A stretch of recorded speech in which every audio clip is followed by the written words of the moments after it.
নমস্কার বন্ধুরা, আজ আপনাদের শোনাব সুনীল গঙ্গোপাধ্যায়ের অতনু ফিরে যাবে। এটা কি আগে এখানে ছিল না? না, ছিল না।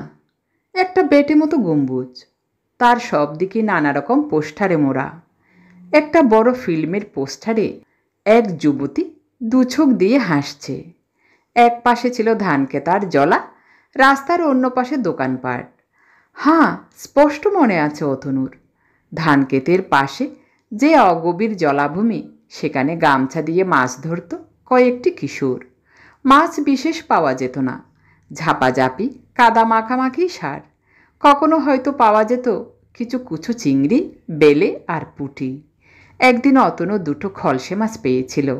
সব মিলিয়ে এতই কম যে নিজেদের মধ্যে ভাগাভাগি করে বাড়িতে নিয়ে যাওয়া যায় না। তাই এক একদিন এক একজন সবটা, কম হোক বা বেশি হোক, যার ভাগ্যে যেমন আছে। খলসে মাছের কথা বিশেষভাবে মনে থাকার কারণ, কই মাছের গরিব আত্মীয় হলেও এই মাছের গায়ে রামধনু রঙের ঝিলিক থাকত। সে মাছ দুটো রান্না করার বদলে একটা কাচের বয়ামে জল ঢেলে তার মধ্যে রেখে দিয়েছিল অতনু। 3 দিনের বেশি বাঁচেনি।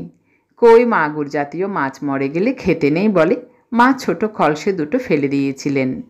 এই গল্প অতনু যাকেই বলতে গেছে সবাই তাকে শুনিয়ে দিয়েছে যে খলসে মাছ এখন আর পাওয়াই যায় না।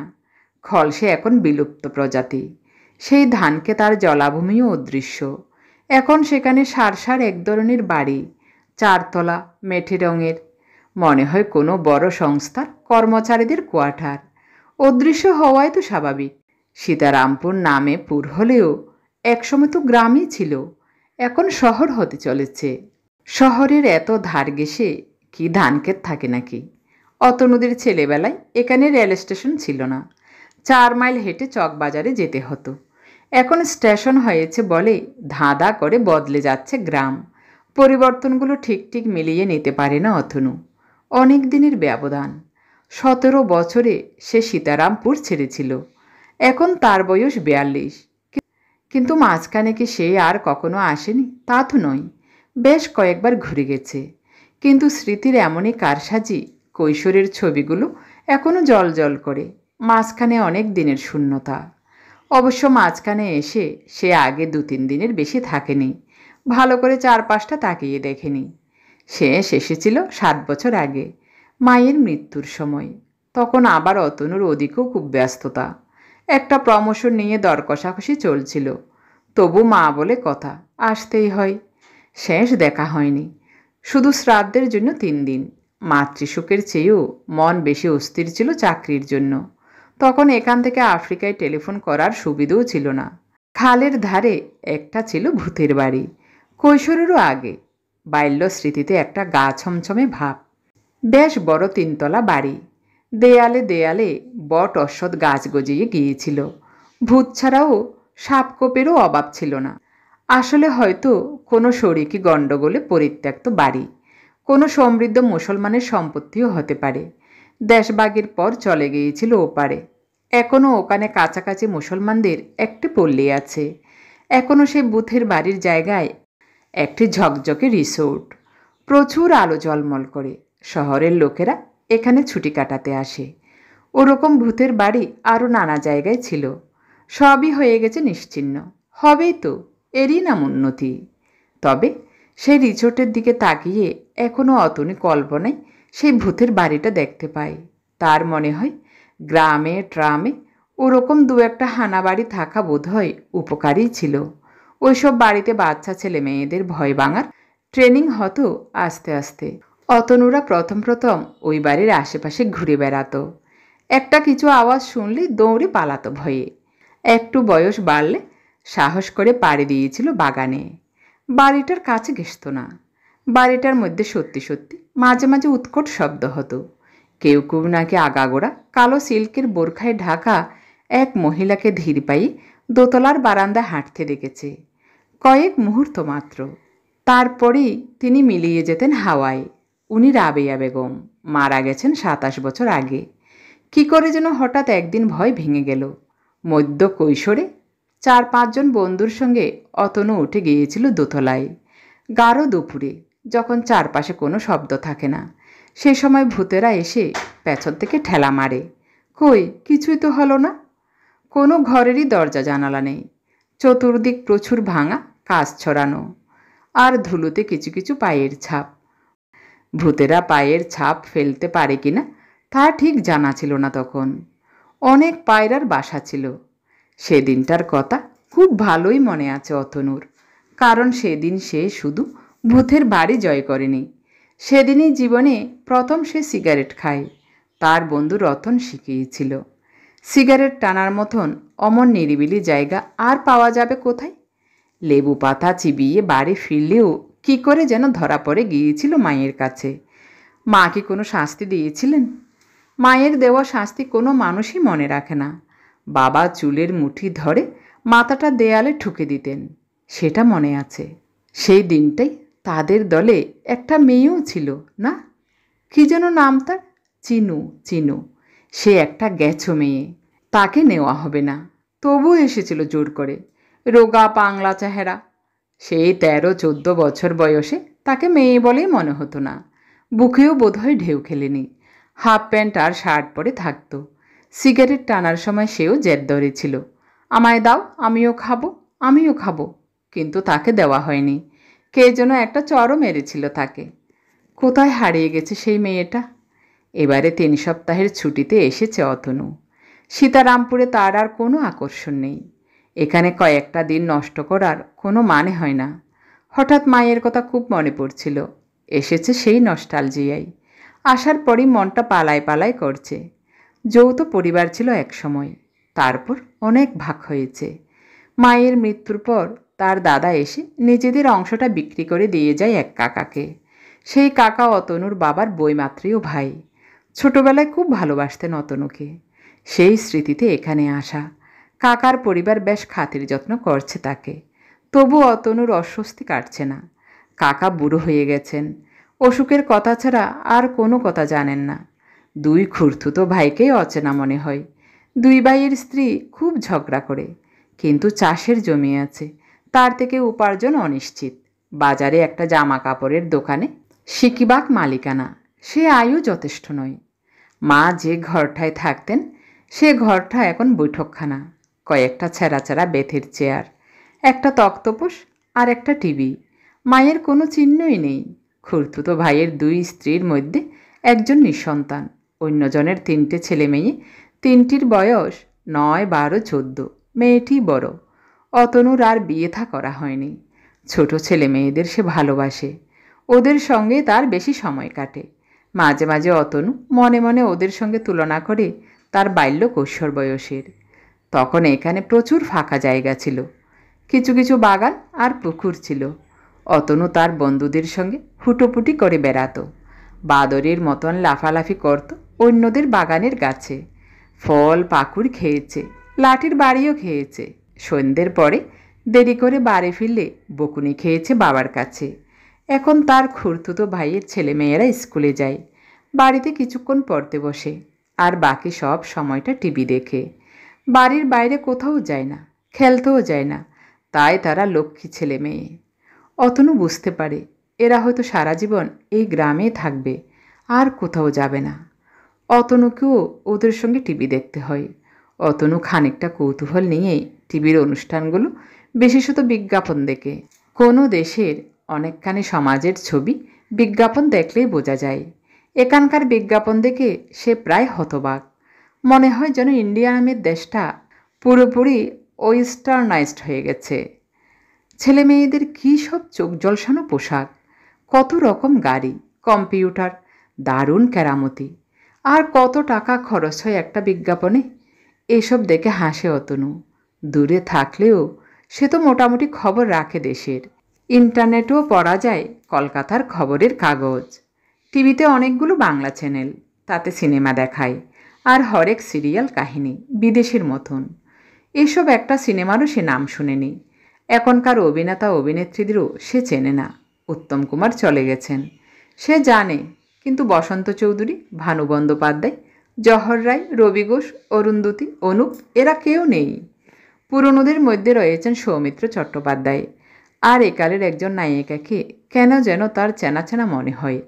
যদিও তার একটা ফিল্মও সে আগে দেখেনি, অথচ কোথায় তাকে দেখেছে তা মনে করতে পারছে না। এই সীতারামপুরেও অতনুর পুরনো কালের চেনা অনেকেই নেই।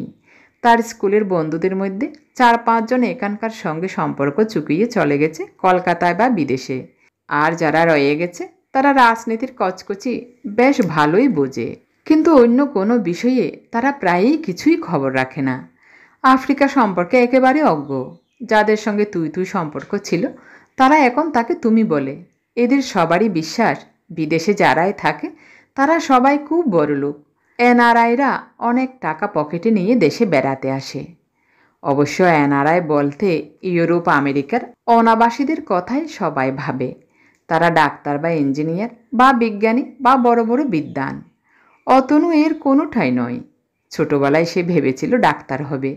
এখানে ক্লাস 8 পর্যন্ত পড়ার পর সে গিয়েছিল চকবাজারের হাই স্কুলে। রেজাল্ট মোটামুটি ভালোই ছিল।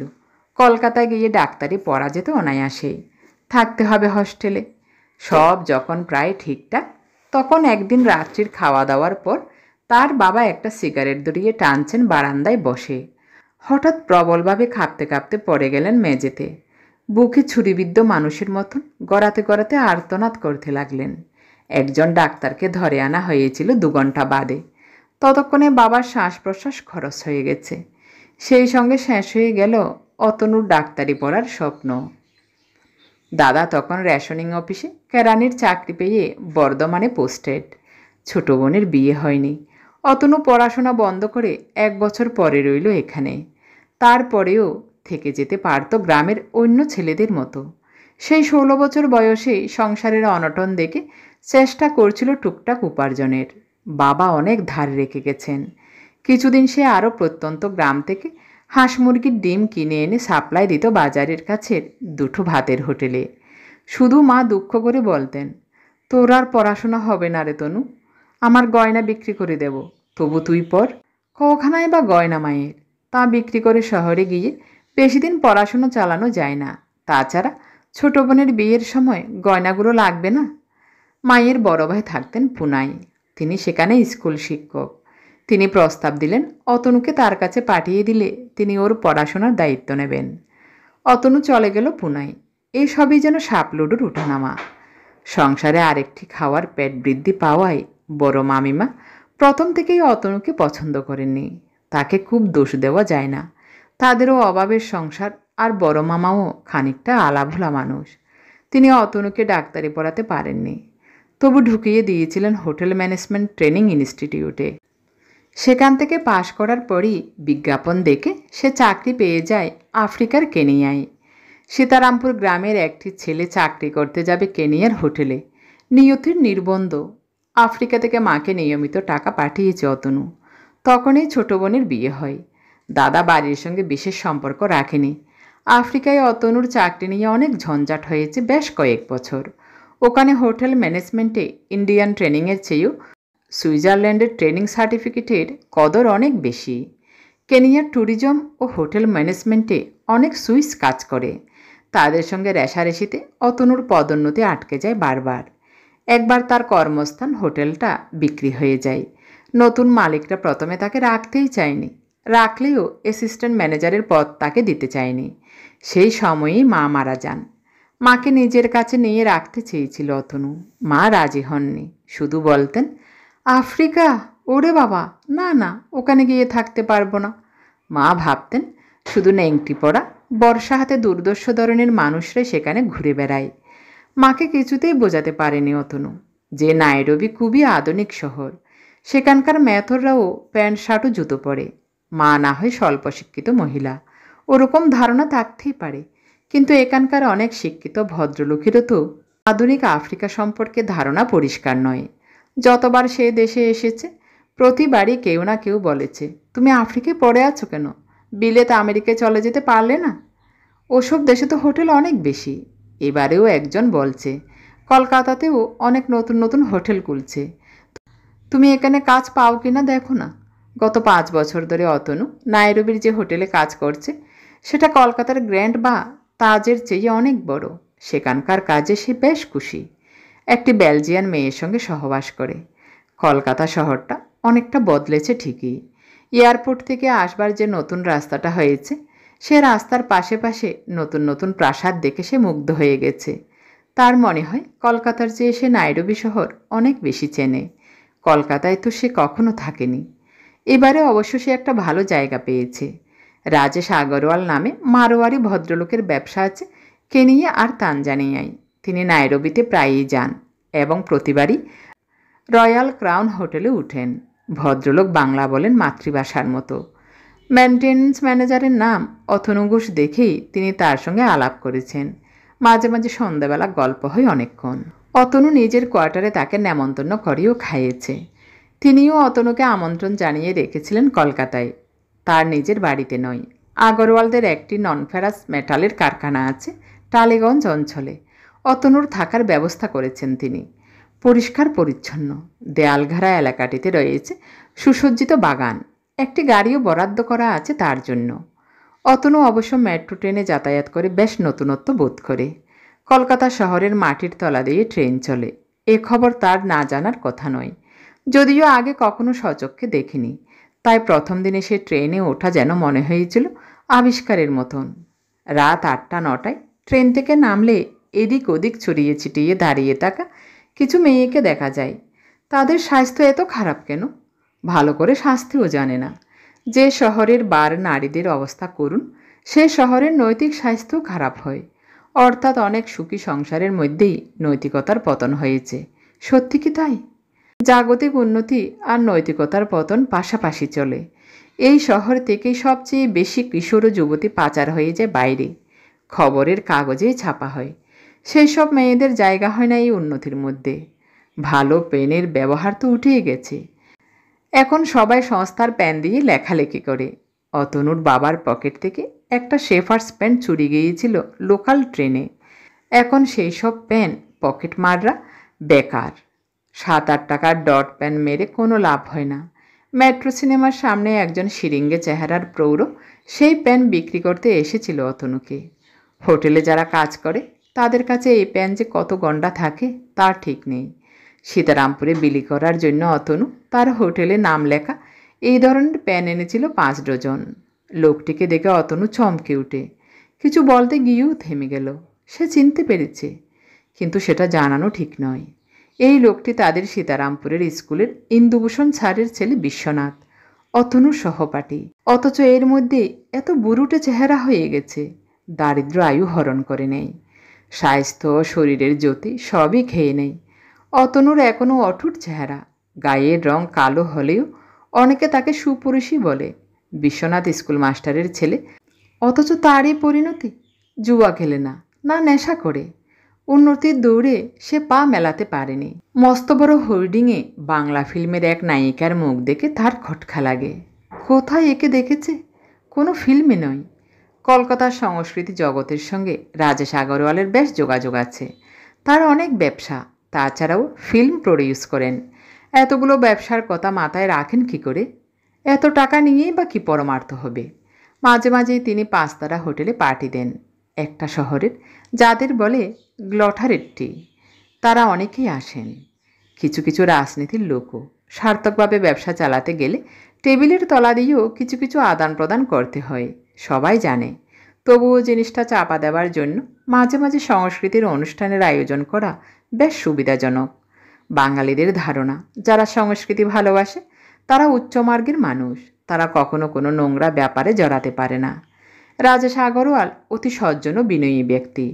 হয়তো সত্যি তিনি সংস্কৃতি প্রেমিক। পার্টিতে ঢোকার দরজার কাছে দাঁড়িয়ে থেকে হাত জোর করে তিনি নিজে সব অতিথিকে অভ্যর্থনা জানান। অনেককে তিনি ব্যক্তিগতভাবে নাম ধরে চেনেন।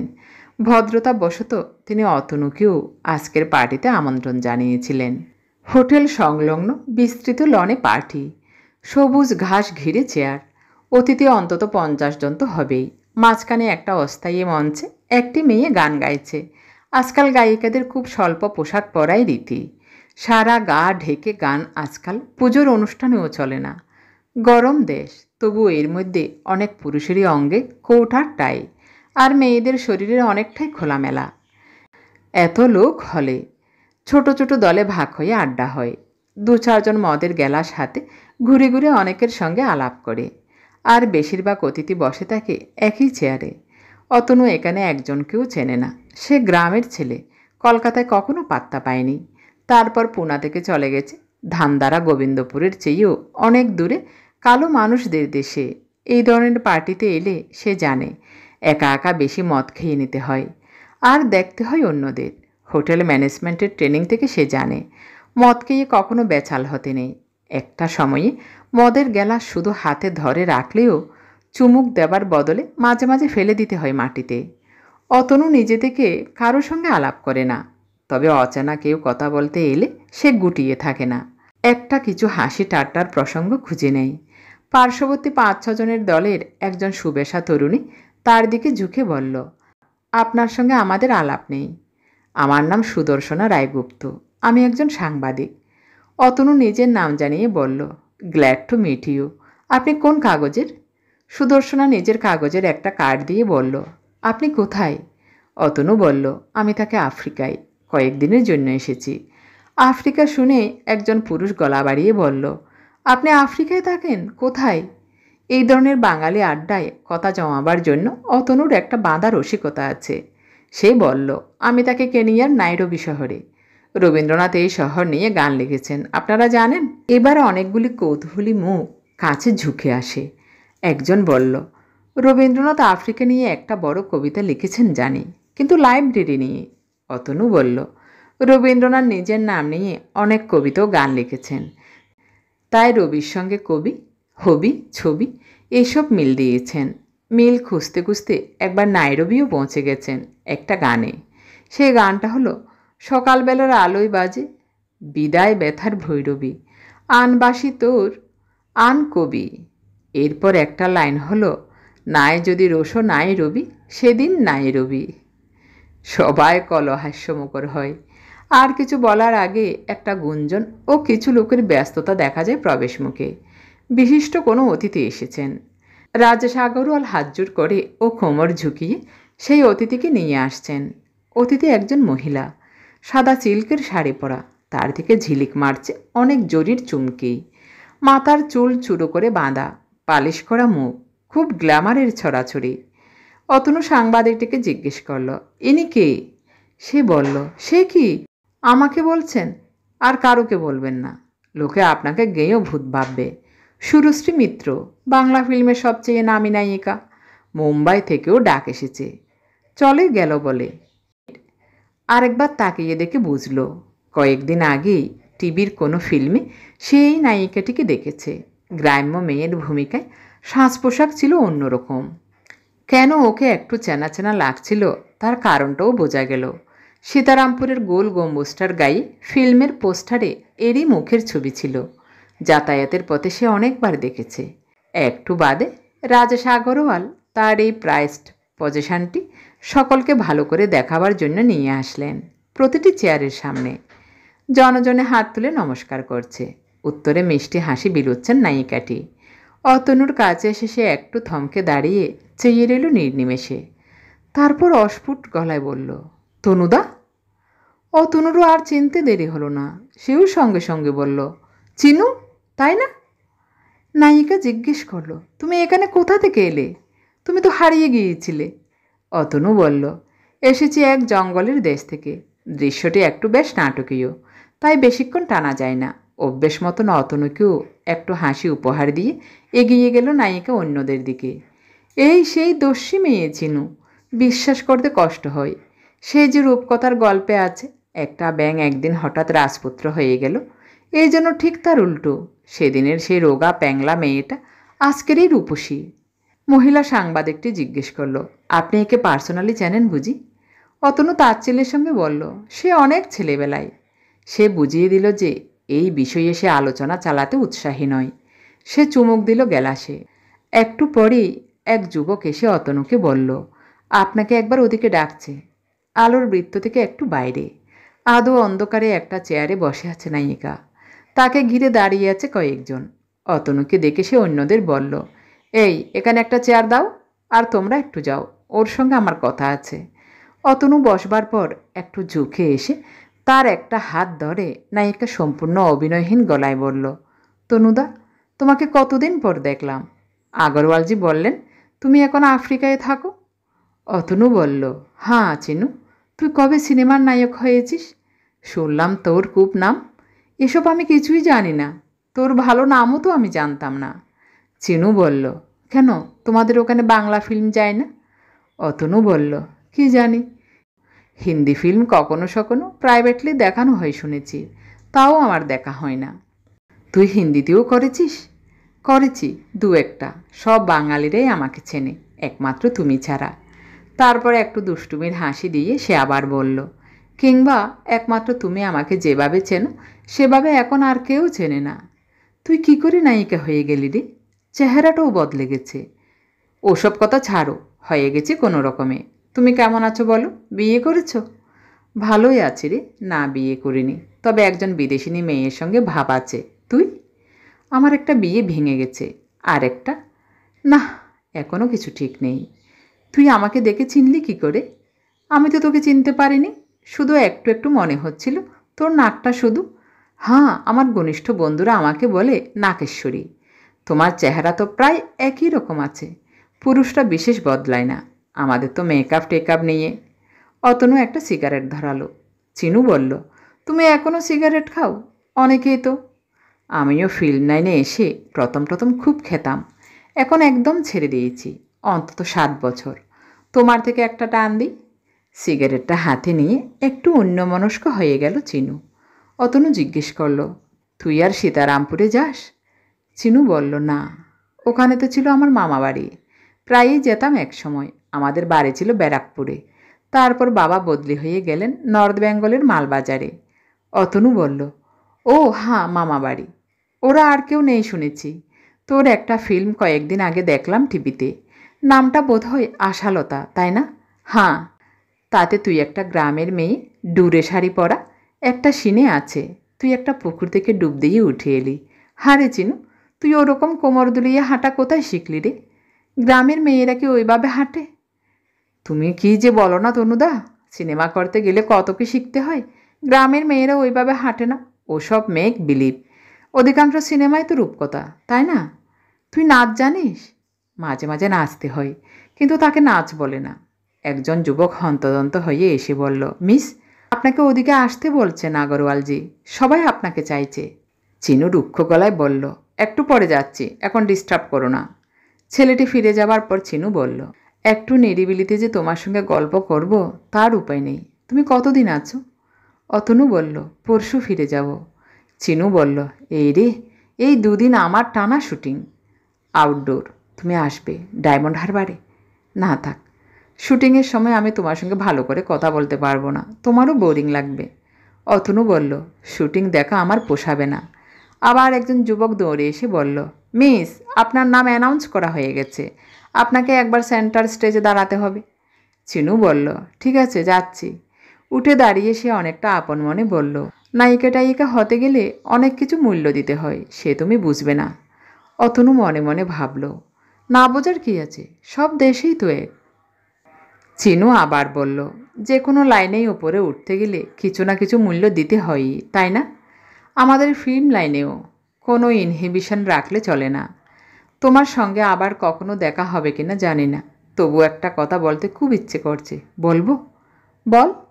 তনুদা, তোমার সেই দিনটার কথা মনে আছে, সেই বুথুরে বাড়িটাই? মনে থাকবে না কেন? তোর যে মনে আছে সেটাই আশ্চর্যের। তনুদা, জীবনে আমি অনেক অভিজ্ঞতা পার হয়ে যাচ্ছি, কিন্তু সেদিন আমি যে তীব্র আনন্দ পেয়েছিলাম তার কোনো তুলনা হয় না। তোমাকে দেখে সেরকম আর কখনো। চলি, ওরা আর থাকতে দেবে না। হঠাৎ কি চিনুর গলায় কান্না এসে গেল। মুখ নিচু করে সে দ্রুত পায়ে চলে গেল আলোর বৃদ্ধির দিকে।